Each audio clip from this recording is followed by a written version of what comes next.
Hello मेरे प्यारे बच्चों, क्या हाल चाल। उम्मीद है कि आप लोग स्वस्थ होंगे, मस्त होंगे और पढ़ाई भी आप लोग की ज़बरदस्त तरीके से चल रही होगी। फ्रेंड्स, मैं आज क्लास 12 केमिस्ट्री चैप्टर नंबर 1 का 1 शॉर्ट वीडियो बिलियन का लेकर आया हूँ, जो आपके लिए बहुत ही हेल्पफुल होगी। फ्रेंड, आज तक आप लोग ने बिलियन को बिल्कुल नहीं पढ़ा होगा, तभी भी आप लोग क्या कर सकते हैं, आज से इसकी तैयारी बिल्कुल बेसिक से कर सकते हैं। फ्रेंड्स, इसके 1 शॉर्ट वीडियो में हम लोग इम्पोर्टेंट जो आपके परिभाषाएं हैं उनको क्या करेंगे, अच्छे तरीके से देख लेंगे, उनके फार्मूलों को देख लेंगे जिस पर सवाल पूछी जाती है। तो फ्रेंड्स, इसको हम लोग क्या करेंगे, बहुत ही अच्छे तरीके से 1 शॉर्ट में क्लियर करते हैं। तो देखिए, 1 शॉर्ट बिलियन चैप्टर में इम्पोर्टेंट टॉपिक्स। पहला क्या है कि मोलरता को परिभाषित कीजिए। क्या है? मोलरता को परिभाषित कीजिए। तो इसको के लिए हम लोग क्या करते हैं, इसको समझते हैं। पहले परिभाषा पढ़ने से पहले समझ लेते हैं। ये आपका क्या है, कोई पात्र है। क्या है? कोई पात्र है, ठीक है। अब देखिए, इस पात्र में आपका क्या है, ये आपका भरा हुआ है। क्या जो भी भरा है वो क्या है आपका, क्या है, विलायक है। क्या है? क्या है आपका, ये जो भरा इसमें विलायक है। ठीक, विलायक है। ठीक है फ्रेंड्स, अब क्या करते हैं, कुछ पदार्थ जो इसमें क्या करते हैं, घोल देते हैं। ठीक, इसमें घोल देते हैं। तो जो पदार्थ इसमें क्या करते हैं, इसमें घोलते हैं, उसे क्या बोलते हैं हम लोग, विलेय बोलते हैं। क्या बोलते हैं? विलेय बोलते हैं। तो मान लो जो घोल रहे हैं वो आपके हैं, ठीक है। इसमें क्या कर रहे हैं, घोल रहे हैं। ठीक, अब देखो, विलेय और विलायक जब मिल जाते हैं तो किसका तैयार कर देते हैं, किस चीज का, विलयन का निर्माण कर देते हैं। किसका निर्माण कर देते हैं, जब ये दोनों घुल जाते हैं तो विलयन का निर्माण हो जाता है। किसका? विलयन का क्या होता है, निर्माण हो जाता है ना। यदि जो विलयन है इस पात्र में, यदि विलयन की जो मात्रा हो 1 लीटर हो, कितना हो, विलयन की मात्रा यदि क्या हो, 1 लीटर हो। विलयन की मात्रा, जो पात्र में विलयन की मात्रा यदि 1 लीटर हो, और जो विलेय हैं, विलेय जो आपके इसमें डालेंगे, यानी मोलों की संख्या, जो इसमें मोल के इसमें कितने घोल रहे हैं, मतलब मोल जो भी घोल रहे हैं विलेय, 2 मोल 4 मोल, ये आप लोग को सवाल में दिया रहेगा कितना मोल क्या कर रहे हैं, इसमें घोल रहे हैं विलेय। ठीक है, तो ये आपको इसमें मोल घोल रहे हैं। तो अब देखिए परिभाषा, अब देखेंगे तो आप लोग को एकदम क्लियर समझ में आ जाएगी। देखिए कि 1 लीटर विलयन में, ये आपका जो है पात्र में पूरा 1 लीटर है, 1 लीटर विलयन में घुले विलेय के मोलों की संख्या। देखिए विलेय के मोलों की संख्या, तो विलेय के मोलों की संख्या को विलयन की मोलरता कहते हैं। इसे कैपिटल एम से क्या करते हैं, दर्शाते हैं। कितना इजी डिफिनेशन होगी फ्रेंड्स। ठीक, अब देख लेते हैं इसके सूत्र को। तो सूत्र क्या होता है, जरा देख लीजिए। आपका मोलरता बराबर क्या होता है, लिख लेते हैं। मोलरता बराबर,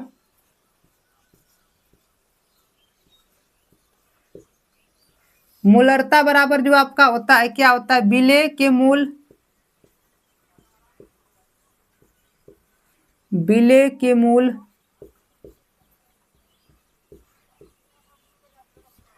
बटा में क्या होता है, विलेय के मूल को हम लोग स्मॉल एन से दर्शाते हैं। बटा में क्या होगा, विलयन का आयतन,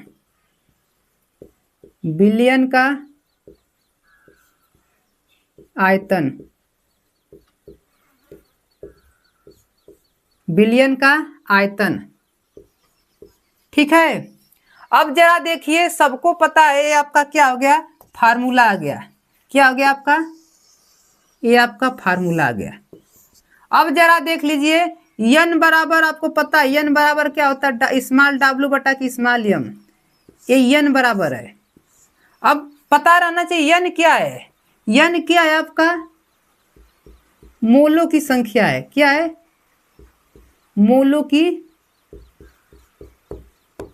n की आपका मोलों की संख्या है, ठीक है। और W क्या है आपका, W जो आपका है वो आपका क्या है, भार है। और यम क्या है, यम जो आपका है अणु भार है, ठीक है फ्रेंड्स। अब जरा देखिए इस फार्मूले को हम लोग क्या करते हैं, यहाँ पर मिलीलीटर के रूप में इसको हम लोग ज्ञात करते हैं। तो यम बराबर जो आपका आता है मोलरता, यम बराबर क्या हो जाएगा, यन बराबर क्या लिख सकते हैं, स्मॉल डब्लू बटा के स्मॉल यम। अब बटा में क्या हो जाएगा जरा देखिए, भी ml में, ठीक है। इंटू ml में जब हो जाएगा 1000 से क्या हो जाएगा, गुणा हो जाएगा। जब इसको हल करेंगे तो कैपिटल यम बराबर जो आपका आ जाता है वो क्या आ जाता है, W m इंटू भी ml में इंटू 1000। ये आपका क्या आ जाता है, फाइनल फार्मूला आ जाता है। अब देखो इसका मात्रक पूछ दिया जाता है कि मोलरता का मात्रक क्या होता है, तो मोल प्रति लीटर होता है। तो जब मात्रक की बात आ जाएगी तो क्या लिखेंगे, मात्रक की बात आएगी तो मोल प्रति लीटर क्या होगा, मोल प्रति लीटर।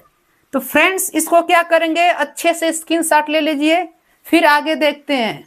तो चलिए फ्रेंड्स हम लोग क्या करते हैं, अब अगला जो है कि मोललता की परिभाषा दीजिए। अब हम लोग क्या करते हैं, मोललता को क्या कर लेते हैं, आसानी तरीके से देख लेते हैं। तो मोललता क्या होता है उसको पहले आप लोग चित्र के द्वारा हम लोग समझते हैं। ये आपका कोई पात्र है, ये आपका कोई पात्र है, ठीक। इस पात्र में क्या है, ये आपके विलायक भरा है, क्या है, विलायक आपका पूरी तरह से भरा हुआ है। ये आपका विलायक है जिसकी मात्रा कितनी है, 1 kg है। कितनी है, 1 kg। देखिए मोलरता और मोललता में थोड़ा सा डिफरेंस है, ठीक है। जिसकी मात्रा क्या है, 1 kg है। जो इसमें घोले जा रहे हैं पदार्थ, देखिए जो घोला जा रहा है वो आपका विलेय है, क्या है, विलेय है। उसमें क्या घोले, कितने मोल घोले जा रहे हैं, मोल घोले जा रहे हैं।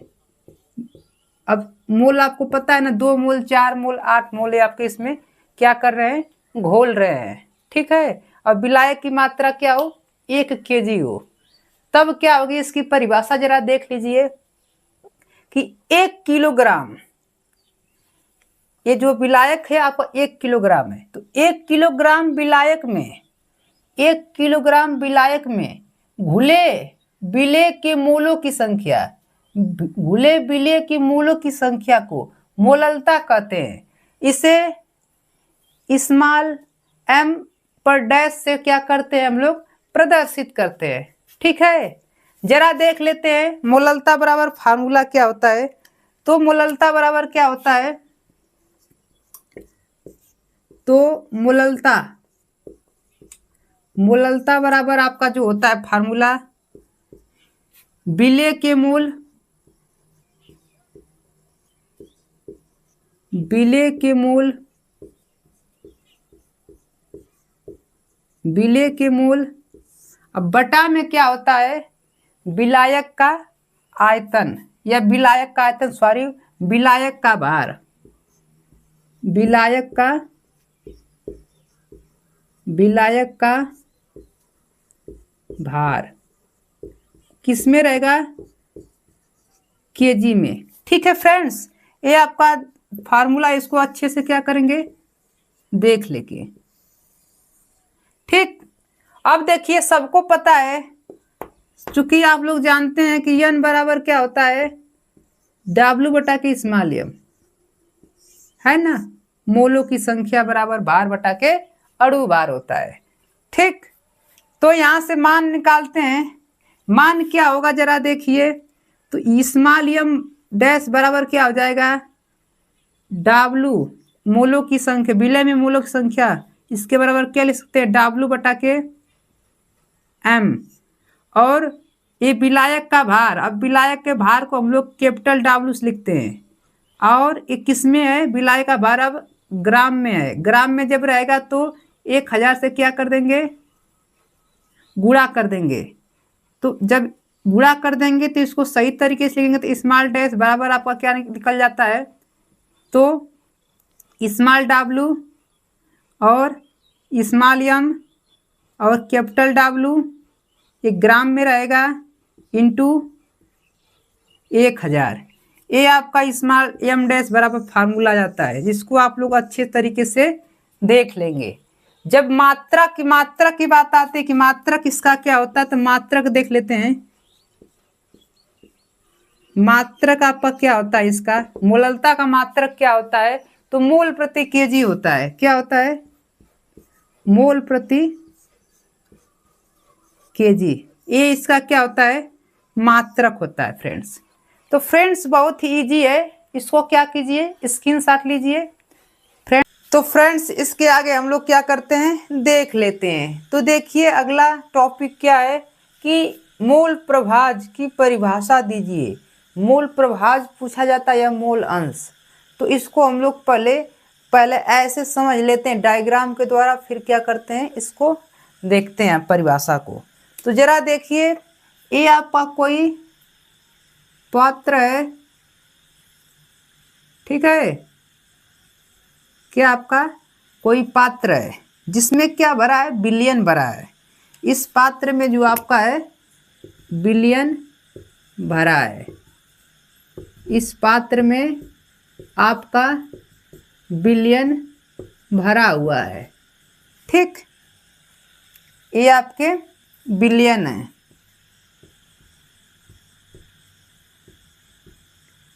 ठीक फ्रेंड्स, ये आपके बिलियन है। अब देखिए क्या है कि जो बिलियन है इसमें जो घटक, मान लो 3-4, देखिए 2 घटक घोल सकते हैं, 3 घटक घोल सकते हैं, 4 घटक घोल सकते हैं, जरूरत के हिसाब से। मान लीजिए हम 2 घटक इस बिलियन में क्या कर दिए हैं, घोल दिए हैं। कौन कौन से घटक घोले हैं जरा देखिए, तो आपका ए घटक और बी घटक घोला गया है, ठीक है। इसमें जो मूलों की संख्या है Na है और इसमें क्या है, Nb है। इसमें मूलों की संख्या Na है और इसमें मूलों की संख्या क्या है, Nb है, ठीक है फ्रेंड्स। तो इसको क्या करते हैं, अब देखिए अगर पूछ दिया जाए कि ए जो घटक है उसमें बताइए आप लोग उस घटक में कितने मूल अंश होगा, तो ए का मूल अंश कितना होगा। तो ए का मूल अंश ज्ञात करने के लिए आप लोगों को क्या करना पड़ेगा, ऐसे लिखना पड़ेगा, ए बराबर लिखेंगे ए में मूलों की संख्या अब बटा में ए और बी दोनों के योग की मूलों की संख्या ज्ञात करेंगे। तो दोनों की योग की मूलों की संख्या क्या होगा, Na धन Nb। फ्रेंड्स आप लोग समझे ना, कितना इजी है ना। अब देख लिए, इसके लिए हम लोग क्या करते हैं, फार्मूले का निर्माण करते हैं। आप लोग एक परिभाषा आप लोग समझ गए ना। अब देखिए जरा इसको कैसे लिखा जाएगा, इसको देख रफ वाली काम थी, इसको हम क्या कर देते हैं, मिटा देते हैं ना। अब देखिए निकालेंगे कैसे, ए में मूल प्रभाजों की संख्या लिखेंगे कैसे, सूत्र की उत्पत्ति होगी, ए का मूल प्रभाज, ए का मूल प्रभाज, ए का मूल प्रभाज क्या होगा, तो ए का मूल प्रभाज कैसे ज्ञात करेंगे, जरा देखिए ए का जो मूल प्रभाज होगा वो क्या होगा, ए में मूलों की संख्या, ए में मूलों की संख्या अब बटा में ए और बी की मूलों की संख्या का जो अनुपात होगा। तो कैसे लिखेंगे, ए के मूल, ए के मूल, ए के मूल अब बटा के क्या होगा, कुल घटक का मूल, कुल घटक का मूल। ठीक, इसको अगर लिखना चाहे तो काई से, इसको हम लोग काई से प्रेस करते हैं, आपका क्या होता है, सूत्र उत्पन्न हो जाता है। ठीक है, अब इसको कैसे लिखते हैं, काई से, या एक्स भी बोल सकते हैं, एक काई। तो काई ए बराबर क्या हो जाता है आपका फार्मूला, एन ए, ठीक, एन ए, अब बटा में क्या हो जाता है, एन ए धन एन बी, ये आपका सूत्र क्या होता है, इसमें निकल गया। अब इसी प्रकार हम लोग क्या करेंगे, इसको रफ कर देते हैं, बी में मोलों की संख्या निकालेंगे, किसमें, बी में। तो निकालेंगे, यहां पर लिखेंगे बी का मोल प्रभाज, बी का मोल प्रभाज। तो बी का मोल प्रभाज क्या होगा, बी के मोल, बी के मोल, अब बटा में क्या होगा, कुल घटक का मोल, कुल घटक का मोल, है ना। ये आपका क्या होता है, बी वाले का क्या हो जाता है, निकल जाता है। अब इसको कैसे लिखेंगे जरा देखिए, तो इसको लिखेंगे काई बी बराबर क्या हो जाएगा, एन बी, अब बटा में क्या होगा, आपको पता रहना चाहिए, तो एन ए धन एन बी, ये आपका निकल कर आ जाता है। अब जरा देखिए, अब क्या है कि यहाँ पर जो बातें उनको हम लिख देते हैं, आप लोग को प्रत्येक बातें पता रहना चाहिए कि एन ए क्या है। तो एन ए आपका क्या है बताए, ए का मोल है, ए का क्या है, मोल है, और एन बी क्या है, बी का मोल है। ठीक है, और काई ए क्या है, ए का मोल प्रभाज है, ए का क्या है, मोल प्रभाज है, और काई बी क्या है, बी का मूल प्रभाज है, बी का मूल प्रभाज है। ठीक है फ्रेंड्स, तो ये आप लोग क्या करेंगे, बहुत इजीली से हमने बताया फ्रेंड्स, बहुत ही आसान भाषा में। इसको क्या करेंगे, अच्छे से देख लीजिए, स्क्रीनशॉट ले लीजिए। ठीक है फ्रेंड्स, आगे देख लेते हैं हेनरी का नियम तथा इनकी विशेषताएं व अनुप्रयोग। ठीक है फ्रेंड्स, देखिए this is a most important topic exam board. ठीक है, ये बहुत ही इम्पोर्टेंट टॉपिक है। राउल्ट का नियम हो गया, हेनरी का नियम हो गया, ये मोस्ट इम्पोर्टेंट है। ये फ्रेंड्स हर साल पूछे जाते हैं क्वेश्चन। तो इसको हम देख लेते हैं, हेनरी का नियम क्या होता है। तो हेनरी के नियम को देखने से पहले इसको हम लोग क्या करते हैं, डायग्राम के द्वारा क्या कर लेते हैं, समझ लेते हैं। देखिए आपका कोई क्या है, पात्र है। ठीक है, ये आपका क्या है फ्रेंड्स, कोई पात्र है। इस पात्र में आपका द्रव क्या है, भरा हुआ है। इस पात्र में आपका द्रव क्या हुआ है, भरा हुआ है। क्या है फ्रेंड्स, इसमें द्रव है।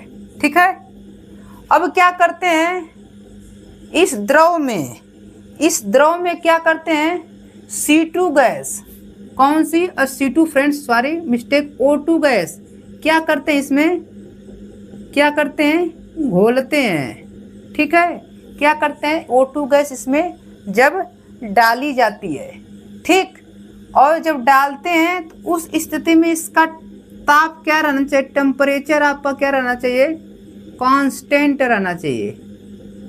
क्या रहना चाहिए, कांस्टेंट रहना चाहिए फ्रेंड्स। क्या रहना चाहिए, ताप, टेम्परेचर कांस्टेंट रहना चाहिए। तब देखिए क्या करा हेनरी का नियम, कि हेनरी के नियम के अनुसार स्थिर ताप पर किसी गैस की द्रव में विलेयता, किसी गैस की द्रव में विलेयता गैस के दाब के समानुपाती होती है। गैस जो O2 गैस इसमें उस द्रव के क्या होती है, विलेयता गैस के समानुपाती होती है। बोले तो क्या होता है, बोले तो जरा देख लीजिए, जो गैस की विलेयता होती है क्या होती है, गैस की विलेयता, गैस की विलेयता जो आपकी होती है वो किसके अनुपाती होती है, दाब के। ठीक है, कहने का मतलब गैस की विलेयता को हम लोग स्मॉल m से प्रश्न करते हैं, दाब को हम लोग P से। ठीक, अब देखो इस जो आपका अनुक्रमानुपाती का चिन्ह, इसको हटाने के लिए एक नियतांक लगा देते हैं। नियतांक क्या होता है, क्या होता है, KHP, ये आपका आता है। कहने का मतलब क्या है, इसके गैस की विलेयता अनुक्रमानुपाती किसके होती है, दाब की होती है। मतलब कहने का मतलब ये है कि दाब जितना अधिक लगाएंगे गैस उतना ही द्रव में क्या होगी, ज़्यादा घुलेगी। दाब जितना कम लगाएंगे द्रव में गैस उतना ही क्या होगी, कम घुलेगी। तो इसके अनुक्रमानुपाती का मतलब यही होता है कि मतलब गैस दाब बढ़ाने पर गैस की विलेयता ज़्यादा होगी, दाब कम करने पर विलेयता कम होगी। ठीक है फ्रेंड्स, अब जरा देख लेते हैं इसमें क्या क्या है आपका है। यम क्या है, यम क्या है आपका, KH क्या है और P क्या है, इन सबको देख लेते हैं। तो आपको पता रहना चाहिए यम क्या है, घुली गैस की मात्रा है। क्या है, घुली गैस की मात्रा है, घुली गैस की मात्रा है। और क्या है, हेनरी स्थिरांक। KH क्या है, हेनरी स्थिरांक है। और P क्या आपका, दाब है। तो फ्रेंड्स कितना इजी था नियम हेनरी का। अब इसके हम लोग देख लेंगे इनकी सीमाएं तथा अनुप्रयोग, इसको हम लोग क्या करते हैं, देखते हैं। तो देखिए फ्रेंड्स क्या करते हैं, हेनरी के नियम की सीमाएं देख लेते हैं। तो हेनरी की सीमाएं, हेनरी के नियम की जो सीमाएं उनको क्या कर लेते हैं, ध्यानपूर्वक देख लेते हैं। पहला क्या है, यह नियम केवल आदर्श गैसों के लिए ही मान्य है। पहला क्या है कि यह नियम सिर्फ आदर्श गैसों के लिए क्या है, मान्य है। अगला क्या है, इसमें विलयन का ताप बहुत कम नहीं होना चाहिए। जो विलयन का ताप होना चाहिए वो बहुत कम नहीं रहना चाहिए। ठीक है, अगला क्या है, गैस की विलेयता बहुत अधिक नहीं होनी चाहिए। गैस की जो विलेयता है वो बहुत अधिक नहीं होना चाहिए। ठीक है, यह नियम उन गैसों पर लागू होता है जो विलायक से क्रिया नहीं करती हैं। ठीक है, जो विलायक से क्रिया नहीं करते हैं नियम उस पर क्या होता है, लागू होता है फ्रेंड्स। ठीक है, अब जरा देख लेते हैं इनके हेनरी के नियम के अनुप्रयोग। तो हेनरी के नियम के अनुप्रयोग जो है आपको हमेशा याद रहना चाहिए, पूछा जाता है एग्जाम में फ्रेंड्स। ठीक है, तो पहला क्या है, शीतल पेय पदार्थों में। ठीक है, जो ठंडे जल, शुद्ध जल पदार्थों में। ठीक है, अगला क्या है, अधिक ऊंचाई पर ऑक्सीजन गैस टैंकों में। ठीक है, अब अगला देखिए, समुद्री गोताखोर द्वारा। ये सारे चीज़ों में हेनरी के नियम का क्या है, अनुप्रयोग है। तो फ्रेंड्स हेनरी के नियम के हम लोग क्या देख लिए, हेनरी के नियम की सीमाएं देख लिए और उनके अनुप्रयोग देख लिए फ्रेंड्स। ठीक है, तो इसके आगे हम लोग के लिए देखते हैं। तो फ्रेंड्स राउल्ट के नियम को देख लेते हैं। राउल्ट का नियम, this is a most important topic जो एग्जाम की बोर्ड के लिए अति महत्वपूर्ण है फ्रेंड्स। ये आपकी 4 नंबर में पूछा जाता है, या तो अगले बार सेट में, अगले साल वर्षों में 2 सेटों में 5-5 नंबर में पूछ दिए गए थे फ्रेंड्स। और ये बहुत ही इम्पोर्टेंट है। देखिए राउल्ट के नियम, राउल्ट का नियम तथा इनकी सीमाओं को क्या करते हैं हम लोग, देखते हैं। तो जरा इसको पहले डायग्राम की सहायता से देख लेते हैं, फिर परिभाषा को देखते हैं। ये आपका देखिए कोई पात्र है, पात्र में आपका विलायक भरा है। क्या उपस्थित है, विलायक। क्या उपस्थित है आपका, ये आपका विलायक इसमें उपस्थित है। क्या है, विलायक। ठीक, अब क्या करते हैं, इसमें कोई अवाष्पशील पदार्थ जैसे यूरिया, ग्लूकोज आदि क्या करते हैं, इसमें इस विलायक में हम लोग क्या कर देते हैं, घोल देते हैं। कौन सा पदार्थ? अवाष्पशील। अवाष्पशील पदार्थ इसमें क्या कर देते हैं, घोल देते हैं। अवाष्पशील पदार्थ इसमें क्या कर देते हैं, घोल देते हैं। जैसे घोलते हैं तो क्या होता है, जरा देखिए। जैसे अवाष्पशील पदार्थ घोलते हैं वो जो होता है मूल प्रभाज अंश के बराबर होता है। जैसे परिभाषाओं को देखते हैं, देखिए क्या करा है कि राउल्ट के नियम के अनुसार किसी विलायक में कोई अवाष्पशील विलेय पदार्थ घोलने पर, जो पदार्थ इसमें घोलते हैं विलायक में, वो कौन सा पदार्थ होता है, विलेय पदार्थ होता है। तो कोई अवाष्पशील विलेय पदार्थ घोलने पर उसके वाष्प दाब में आपेक्षिक अवनमन, आपेक्षिक अवनमन मतलब बहुत कम अवनमन, ठीक है, कमी होती है। तो वाष्प दाब में आपेक्षिक अवनमन विलेय के मूल प्रभाज के बराबर होता है। विलेय के मूल प्रभाज के क्या होता है, बराबर होता है। विलेय के मूल प्रभाज के क्या होता है, बराबर होता है। मूल प्रभाज के, किसके? विलेय के मूल प्रभाज के क्या होता है, बराबर होता है। तो डिफिनेशन आप लोग क्लियरली जान गए ना कि राउल्ट के नियम के अनुसार किसी विलायक में अवाष्पशील विलेय पदार्थ घोलने पर, अवाष्पशील विलेय पदार्थ की इसमें घोलने पर वाष्प दाब में आपेक्षिक अवनमन, ठीक, विलेय के मूल प्रभाज के बराबर होता है। जरा इसको ऐसे फॉर्म में लिखना चाहते हैं तो देखिए क्या होता है कि P0 माइनस PS बटा के P0 किसके बराबर होता है, स्मॉल n, ठीक, मतलब विलेय, फिर small n plus capital N, विलेय धन विलायक, ठीक। ये आपका विलेय स्मॉल n ये आपका विलायक है। इसके क्या होता है, बराबर होता है, ठीक है फ्रेंड्स, ये आपके। अब देखिए यदि विलयन तनु हो, यदि विलयन क्या हो, तनु हो, यदि विलयन तनु हो, यदि विलयन तनु हो तो इस स्थिति में n बहुत छोटा होगा कैपिटल N की अपेक्षा। तब आपका फार्मूला जो आ जाता है P0 माइनस PS अपान P0 equal to small n बटा के कैपिटल N। ये आपका फॉर्मेट आ जाता है फ्रेंड्स, ठीक। चूंकि आप लोग जानते हैं, चूंकि क्या जानते हैं, चूंकि आप लोग ये जानते हैं कि स्मॉल n किसके बराबर होता है, भार बटा के अणु भार, और तब कैपिटल N किसके बराबर हो जाएगा, कैपिटल N कैपिटल W बटा के कैपिटल M के बराबर हो जाएगा, है ना। अब ये मान क्या करते हैं, इसमें पुटअप कर देते हैं। जब इन मानों को हम लोग पुटअप करेंगे तो क्या होगा, जरा देखिए। जब इन मानों को इसमें पुटअप करेंगे तो क्या मिलेगा, तो P0 माइनस PS अपान P0 क्या हो जाएगा आपका फार्मूला, जरा देख लीजिए। यहाँ पर मान को भरेंगे तो आपका जो फॉर्मेट आ जाएगा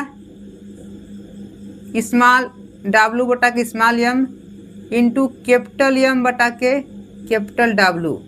ये आपका क्या हो जाएगा, फॉर्मेट आ जाएगा फ्रेंड्स, ठीक है। अब जरा देख लीजिए इनमें क्या क्या वैल्यू है आपको पता रहना चाहिए। तो स्मॉल W क्या है आपको पता रहना चाहिए। तो स्मॉल W आपका क्या है, वो स्मॉल विलेय का भार है, क्या है, विलेय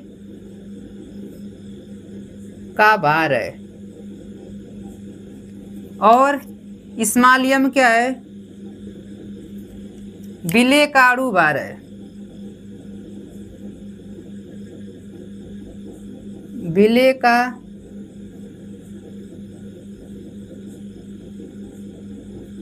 अणुभार है। और कैपिटल डब्ल्यू क्या है जरा देख लीजिए, विलायक का भार है।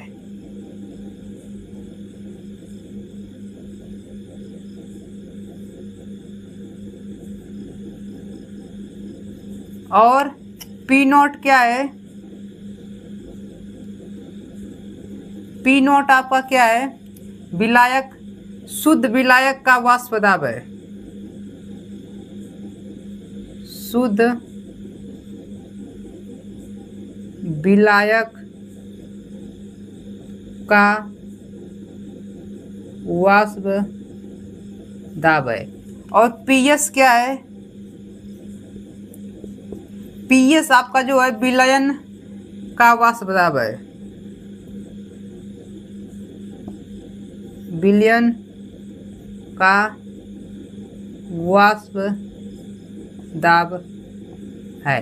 देखिए फ्रेंड्स, बड़े इजी में आपको मैंने क्या बता दिया, आपको बता दिया। ठीक है, राउल्ट का नियम बहुत आसान है फ्रेंड्स। ठीक है, P not minus P S बटा में क्या होता है, पी नॉट इजकल टू किसके होता है, स्मॉल एन बटा के स्मॉल एन धन कैपिटल एन के बराबर होता है। ठीक है, ये आपको फार्मूला पता रहना चाहिए। स्मॉल डब्ल्यू क्या है, स्मॉल एम क्या है, इस पर न्यूमेरिकल भी आपसे पूछे जाते हैं फ्रेंड्स। ठीक है, तो राउल्ट का नियम क्या है, मोस्ट इम्पोर्टेंट है आपके एग्जाम व्यू से।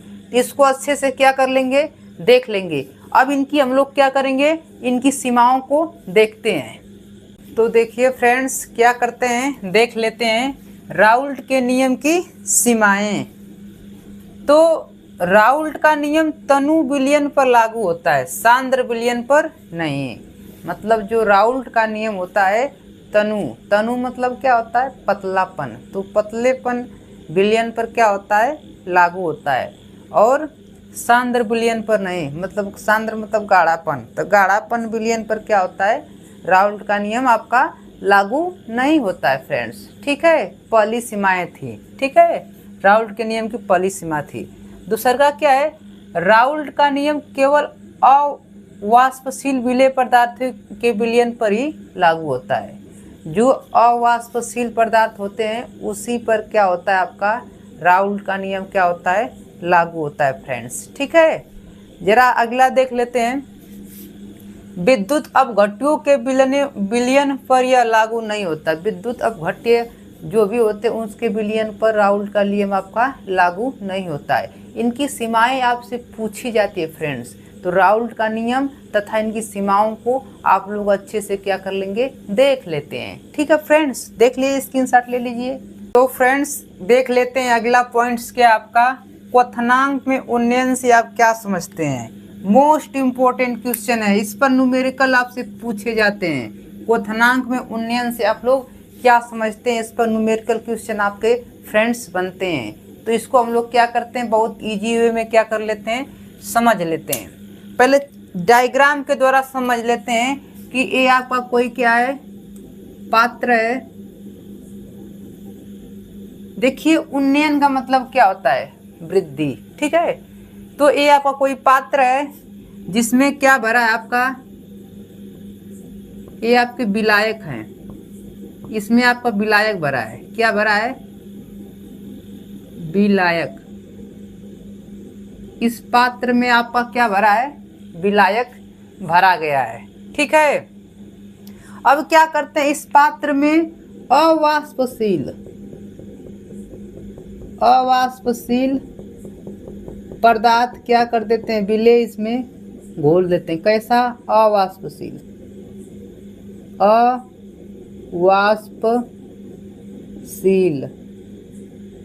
क्या कर देते हैं, विलेय इसमें क्या कर देते हैं, घोल देते हैं।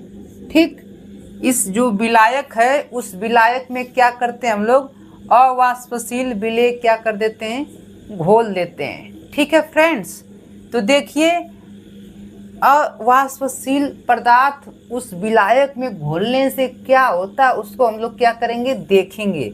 तो परिभाषा देखिए क्या बोलती है कि किसी विलायक में कोई अवाष्पशील विलेय पदार्थ घोलने पर क्या होगा, यहाँ पर घुलने पर क्वथनांक में होने वाली वृद्धि जो है क्वथनांक है। क्वथनांक मतलब क्या होता है? उबलना।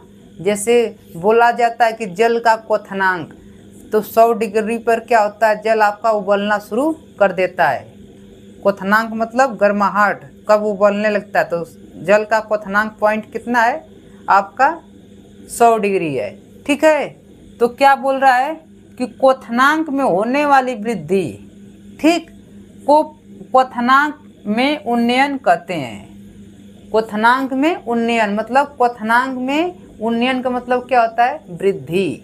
ठीक, तो परिभाषा क्या हो जाती है कि किसी विलायक में कोई अवाष्पशील विलेय पदार्थ घोलने पर क्वथनांक में होने वाली वृद्धि को क्वथनांक में उन्नयन कहते हैं फ्रेंड्स। और इसे हम डेल्टा टीबी से क्या करते हैं?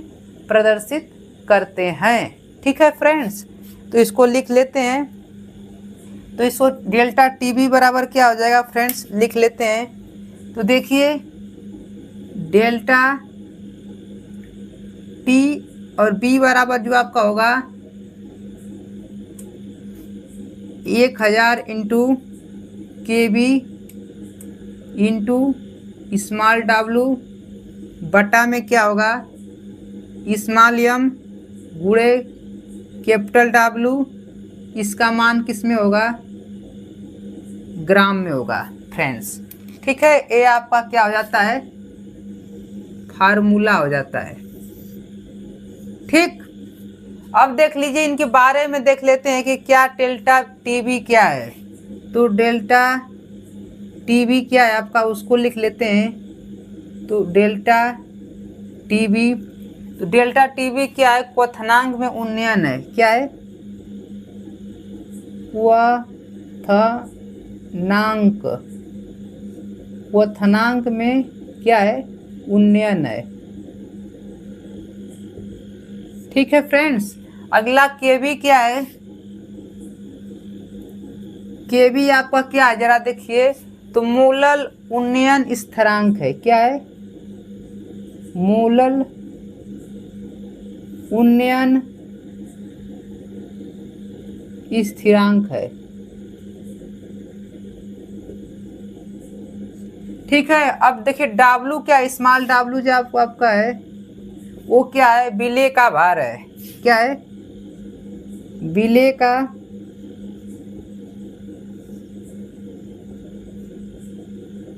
भार है। अब जरा देख लेते हैं स्मॉल यम क्या है। तो स्मॉल यम आपका जो है विलेय का अणु भार है। विलेय का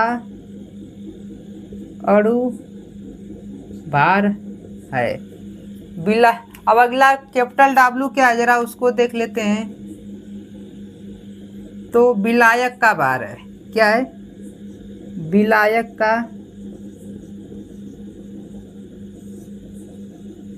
भार है। फ्रेंड्स, ये आपको पता रहना चाहिए, तभी आप लोग क्या करेंगे? न्यूमेरिकल सवाल को अच्छे से सॉल्व कर सकते हैं फ्रेंड्स। ठीक है, तो आप लोग समझे क्या था? बहुत ही आसान था बाबू। ठीक है, ये बहुत ही इजी था।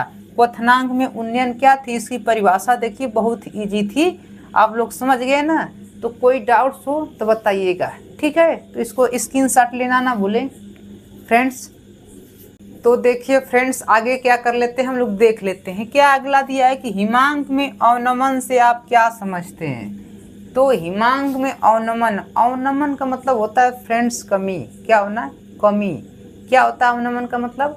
कमी। तो अवनमन क्या बोला कि हिमांक में अवनमन, तो मतलब क्या? कमी। ठीक है बाबू, तो जरा इसको हम लोग क्या कर लेते हैं? डायग्राम के द्वारा देख लेते हैं। जैसे आप लोग का एक कोई पात्र है,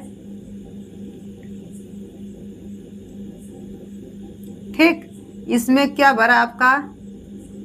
विलायक भरा है। इस पात्र में जो आपका भरा है वो क्या है? विलायक है। अब क्या करते हैं? इस विलायक में हम लोग क्या करते हैं? विलेय पदार्थ, कोई अवाष्पशील विलेय पदार्थ इसमें क्या कर देते हैं? हम लोग घोल देते हैं। क्या करते हैं, अवाष्पशील पदार्थ इसमें क्या कर देते हैं, घोल देते हैं। अवाष्पशील विलेय पदार्थ इसमें क्या कर देते हैं फ्रेंड्स, घोल देते हैं। जैसे अवाष्पशील विलेय पदार्थ घोल देते हैं इस विलायक में, तो क्या होता है कि हिमांक में क्या होती है, इस जो हिमांक होता है इसमें क्या हो जाता है, कमी। तो हिमांक में क्या हो जाता है, हिमांक में क्या आ जाता है, हिमांक में कमी आ जाती है। क्या आ जाती है फ्रेंड्स, हिमांक में कमी आ जाती है। ठीक है, इसे कहते हैं फ्रीजिंग पॉइंट, मतलब बर्फ किस ताप पर जमता है, 0 डिग्री पर। तो वो हिमांक मतलब क्या होता है, कम, न्यूनतम ताप। ठीक है, तो इसका मतलब क्या है कि जैसे विलायक जो है विलायक उसमें विलेय अवाष्पशील विलेय पदार्थ इसमें जैसे ही घोलते हैं, हिमांक में इसके क्या हो जाती है, कमी हो जाती है। उसे ही क्या कहते हैं, हिमांक में अवनमन कहते हैं। तो परिभाषा देख लेते हैं, परिभाषा बहुत ही आसान है। किसी विलायक में कोई अवाष्पशील विलेय पदार्थ घोल देने पर हिमांक में होने वाली कमी को हिमांक में अवनमन कहते हैं। इसे डेल्टा TF से दर्शाते हैं। जरा इसके सूत्र को देख लेते हैं। तो डेल्टा TF बराबर क्या होता है, तो डेल्टा TF बराबर आपका 1000 गुणे KF गुणे स्मॉल W अपान स्मॉल m गुणे कैपिटल W, इसका मान ग्राम में। ये आपका होता है फार्मूला। ठीक है, अब ये देख लेते हैं कि डेल्टा TF क्या है, KB क्या है, स्मॉल W क्या है, कैपिटल W क्या है। तो इन बातों को देख लेते हैं ध्यानपूर्वक। तो डेल्टा TF क्या है और KB क्या है और स्मॉल W क्या है और स्मॉल m क्या है और कैपिटल W क्या है। इन बातों को आप लोग जानते रहेंगे, तब न्यूमेरिकल सवाल आपको लगाने में कोई समस्या ना होगी फ्रेंड्स, क्योंकि इस पर न्यूमेरिकल सवाल अक्सर पूछे जाते हैं। तो डेल्टा TF क्या है, हिमांक में अवनमन है। क्या है, हिमांक में अवनमन है। और KB क्या है, मोलल अवनमन स्थिरांक है। क्या है, मोलल अवनमन स्थिरांक है, मोलल अवनमन स्थिरांक है। अब देखिए स्मॉल W क्या है, विलेय का भार है, विलेय का भार है। स्मॉल m क्या है, तो विलेय का अणु भार है, विलेय का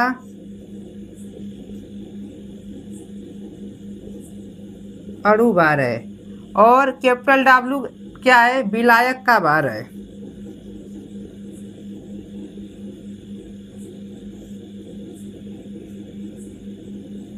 ठीक है फ्रेंड्स, तो आप लोग क्या करें, इसको आप अच्छे से समझ लीजिए फ्रेंड्स। ठीक है, बहुत ही क्या है, इजी है, एकदम इजी है। इस पर न्यूमेरिकल क्वेश्चन आपसे फ्रेंड्स पूछे जाते हैं। ठीक है, तो इनको बहुत इजीली शब्दों में मैं क्या कर रहा हूँ, आपको बता रहा हूँ, जिससे आप लोग कोई भी न्यूमेरिकल या ये पूछ दी जाए थ्योरी, तो आप लोग इसको 100% आ जाए। देखिए फ्रेंड्स, मेरा जो तरीका होता है सिर्फ समझाने का, ठीक है, कि दिमाग में सीधे घुस जाए, रटाने वाली चीज़ों को नहीं रखते हैं। ठीक है फ्रेंड्स, तो इसको क्या करेंगे, हल कर लेंगे। अब देखिए इसको क्या करते थे, मिटा देते हैं। ठीक है, और इसका क्या कीजिए, अच्छे से स्क्रीनशॉट ले लीजिए।